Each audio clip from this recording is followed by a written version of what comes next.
Mouton qui est humain, humain qui est mouton. Ça existe ça.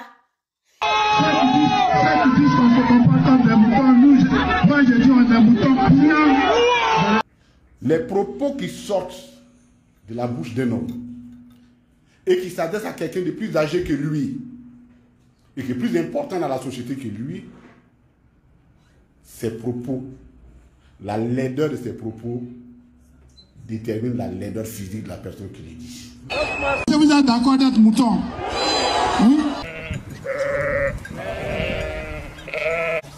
Monsieur le ministre, nous expliquer ça un peu. Mais quand quelqu'un décide de lui-même de quitter la nature humaine pour se donner une autre nature, excusez-moi, moi je ne peux pas. Et c'était l'un de nos problèmes. Comment on répond à des bêlements? Moi je ne sais pas.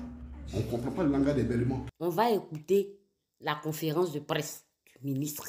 La question de la candidature du président Laurent Gbagbo est une question existentielle pour la Côte d'Ivoire. Le plan A s'appelle Laurent Gbagbo, le plan B s'appelle Laurent Gbagbo et le plan Z s'appelle Laurent Gbagbo. Nous avons à sauver un pays qui est pris en otage. Il faut nous expliquer à faire des braquages là. Ce régime-là perd tous les procès à l'international. J'ai été le premier à les battre. Le président Laurent Gbagbo est venu les battre. On allait devant la Cour africaine des droits de l'homme, on les a battus. Donc vous avez gagné là-bas? Ils n'ont jamais gagné un procès contre nous à l'étranger.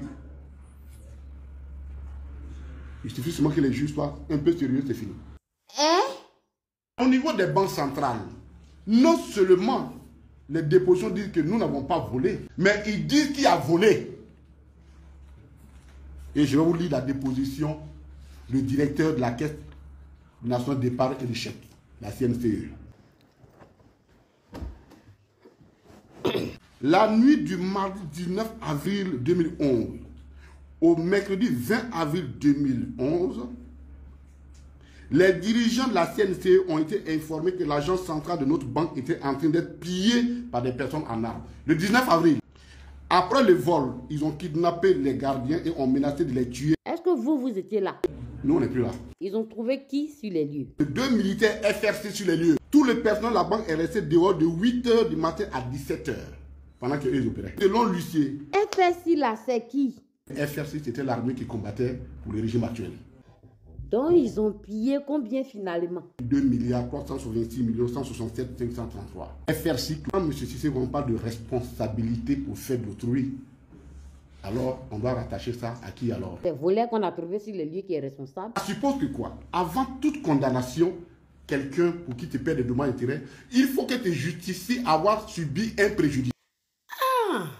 La BCE a dit je n'ai pas de préjudice. Que c'est les salaires qui ont été payés.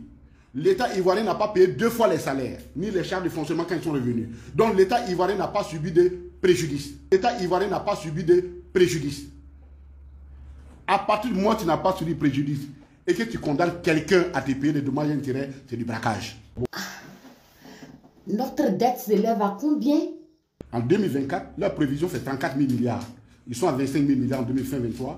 Leur prévision de dette 2024, c'est 34 000 milliards. On est foutu.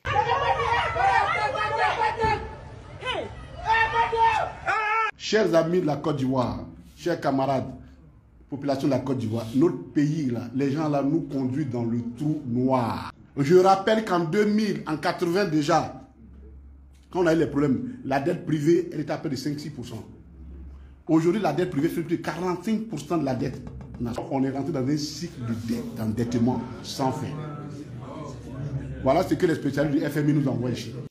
Tonton, c'est comment? Ils augmentent, ils diminuent les revenus des populations les plus vulnérables. L'anacarde s'achète chez moi à 200 francs. La réalité, elle est là.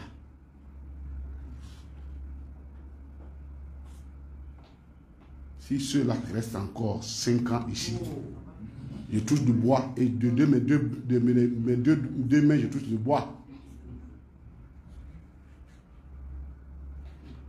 Nous n'allons plus reconnaître notre pays. Quoi? Il y a 2 sortes de dirigeants. Il y a les dirigeants qui se soucient de l'avenir. Et parce qu'ils aiment leur pays, Il dit, je ne prendrai pas le risque de compromettre mon pays. Et il y a des disciples qui disent, il n'y a que moi et moi seul, après débrouillez-vous. C'est parce que le président Laurent Gbagbo a aimé ce pays. Il aime ce pays qu'il a accepté tous ces sacrifices. Voilà la différence entre un homme d'État et un homme de pouvoir. Tout à fait. Et on ne peut pas hypothéquer la Côte d'Ivoire sur la base des relations personnelles et amicales.